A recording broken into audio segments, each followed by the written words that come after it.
দর্শক সালাম এবং শুভেচ্ছা রইল। বিষয়টি নিশ্চয়ই রেয়ার এবং ব্যতিক্রমী এবং অবশ্যই বিশেষ রকম সম্মানের এবং সেই সাথে বাংলাদেশের রাজনীতিতে আলোচনার ব্যাপক খোরাকি, শুধু খোরাকি নয়, জমজমাট খোরাকি। আরও যদি বলি যে একটু বাড়িয়ে বলি তাহলে বিএনপির সমর্থক, বিএনপির নেতাকর্মী, তাদের মুখ খুব হাস্যোজ্জ্বল হবে, হাসি খুশিতে থাকবে, একটু স্বস্তির নিঃশ্বাস ফেলবে, নিশ্চয়ই নিঃশ্বাসই ফেলার কথা নিঃসন্দেহে। আর তাদের যদি প্রতিপক্ষ বলি আওয়ামী লীগ সহ যদি বলি ইন্টারিম গভর্নমেন্ট বা অন্য কেউ, তাহলে তাদের মুখে একটু চিন্তার আঁচড় পড়তেও পারে। আপনাদেরকে একটু মনে করে দিই, গত বছরে সেপ্টেম্বরে আমার যদি মনে পড়ে তাৎক্ষণিকভাবে ভারতে G8 সম্মেলন ছিল এবং যে G8 সম্মেলনে আমেরিকার প্রেসিডেন্ট জো বাইডেনের সাথে শেখ হাসিনার সেলফি, তার মেয়ে পুতুলের সেলফি, এই সব কিছু মিলিয়ে আওয়ামী লীগ নেতাকর্মীরা খুব উচ্ছ্বসিত হয়ে উঠছেন।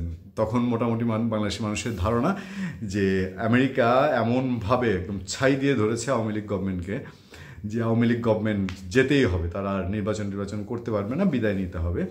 কিন্তু জো বাইডেনের ওই সেলফিটা আওয়ামী লীগের নেতাকর্মী সমর্থকরা ভালোই সেল করতে পেরেছিলেন। কিছুটা মন খারাপ না হলেও, প্রকাশ্যে না বললেও আড়ালে বিএনপি নেতাকর্মীরা একটু কপালে চিন্তার ভাঁজ পড়েছিল। লম্বা ভূমিকা, মোদ্দা কথায় যাই, RTV অনলাইন, কালের কণ্ঠ সহ বিভিন্ন পত্রপত্রিকায় এর মধ্যে এসছে যে বিএনপির ভারপ্রাপ্ত চেয়ারম্যান তারেক রহমানকে একটা ব্রেকফাস্টে, এবং খুবই ব্রেকফাস্টটাও জানতেন ব্রেকফাস্ট নয়, একটি সকালের নাস্তায় আমন্ত্রণ জানিয়েছেন আমেরিকার নতুন প্রেসিডেন্ট, দ্বিতীয়বারের মতো নতুন প্রেসিডেন্ট ডোনাল্ড ট্রাম্পের প্রথম এই ধরনের কোনো একটি আয়োজন, ভোজের আয়োজন 5 অথবা 6 ফেব্রুয়ারি আমেরিকায়।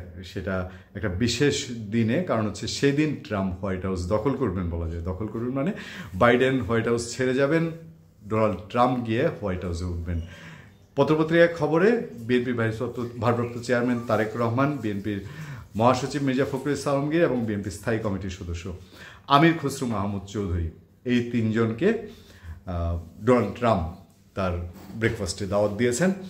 এবং এই ব্রেকফাস্টে দাওয়াত দেওয়াটাকে আমরা একটু বলবো, খবরটা এসছে তারেক রহমান দাওয়াত পেয়েছেন। বাংলাদেশে রাজনৈতিকভাবে যদি বলি গুরুত্বপূর্ণ, অবশ্যই তারেক রহমান গুরুত্বপূর্ণ একজন ব্যক্তিত্ব, কিন্তু বিএনপি চেয়ারপারসন বেগম খালেদা জিয়া আছেন, ধরে নিলাম তিনি অসুস্থ। আওয়ামী লীগ সভাপতি, সাবেক প্রধানমন্ত্রী শেখ হাসিনা, যার দল এখনও তাকে প্রধানমন্ত্রী মনে করে, তিনিও আছেন ভারতে, যেভাবে হোক আছেন। তারপর বাংলাদেশের অন্তর্বর্তীকালীন সরকারের প্রধান উপদেষ্টা ডক্টর মোহাম্মদ ইউনূস, তিনি আমেরিকায় তার দ্বিতীয় ঘরবাড়িও বলা যায়, কারণ ওখানে প্রচুর বন্ধুবান্ধব, তার খুব অ্যাক্সেস সেখানে, ইউরোপ আমেরিকায় তার সাংঘাতিক রকম অ্যাক্সেস। তারা থাকতে তারেক রহমান দাওয়াত পেয়েছেন, নিশ্চয়ই জিনিসটা সিগনিফিক্যান্ট। আরও যদি বলি, স্মরণকালে আমাদের যতটুকু মনে পড়ে যে কোনো একটি দলের ভারপ্রাপ্ত চেয়ারম্যান হিসাবে সরকারি কোনো দায়িত্বে না থেকেও বা সরকারের কোনো সরাসরি না দায়িত্বে থেকেও বলতে পারেন এটা কি একরকম প্রধানমন্ত্রীর সম্মান বা বিশেষ ব্যক্তি হিসাবেই তো তাকে এই সম্মানিত নিশ্চয়ই ডোনাল্ড ট্রাম্প করছেন।